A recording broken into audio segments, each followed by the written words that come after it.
এই নাও, আজ সারা রাতের জন্য তোমাকে কিনে নিলাম। ঠিক আছে, তাহলে চলুন এখনই শুরু করি। এই পাপীকে কেউ তুলবে না, এর জানাজা করাও হারাম। সবাই চলে যাও এখান থেকে। চলো সবাই চলো। কি ব্যাপার, এই মৃত ব্যক্তিকে রেখে সবাই চলে গেল কেন? পাপী হলেও কি সে মানুষ না?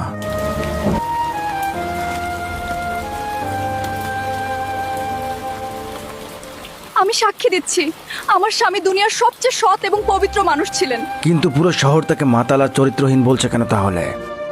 আমার স্বামী প্রতিদিন মদ কিনতো, কিন্তু সেটা খাওয়ার জন্য নয়, ড্রেনে ফেলে দেওয়ার জন্য।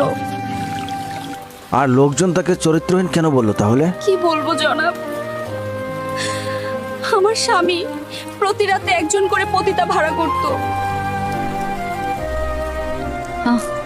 এই নাও, আজ সারা রাতের জন্য তোমাকে কিনে নিলাম। ঠিক আছে, তাহলে চলুন এখনই শুরু করি। না, আমি কিছু করতে আসিনি।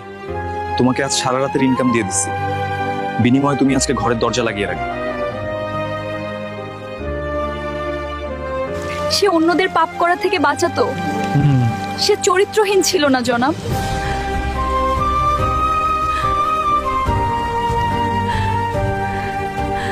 তার এই কর্মকাণ্ডের জন্য আমি তাকে সব সময় বলতাম, কিন্তু সে কি বলতো জানেন?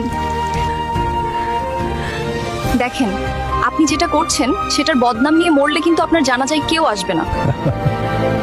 ভয় পেও না, আমার জানাজা স্বয়ং বাদশাহ এবং শহরের সবচেয়ে সৎ মানুষেরা পড়বে।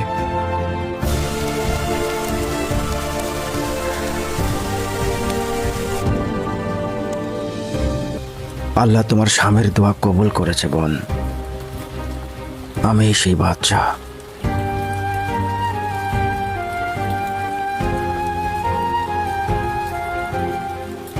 কাল সকালে পুরো শহর এই মহান মানুষের জানাজার সাক্ষী হবে। অনেক সময় চোখ যা দেখে তা সবসময় সত্যি হয় না। কাউকে বিচার করার আগে তার ভেতরের গল্পটা জানতে হয়। অন্যের নিন্দা না করে সময়টা ভালো কাজে লাগান। ভিডিওটা ভালো লাগলে অবশ্যই লাইক এবং কমেন্ট করবেন। সামনে আরও দারুণ ভিডিও আসছে, পেজটাকে ফলো দিয়ে সাথে থাকবেন।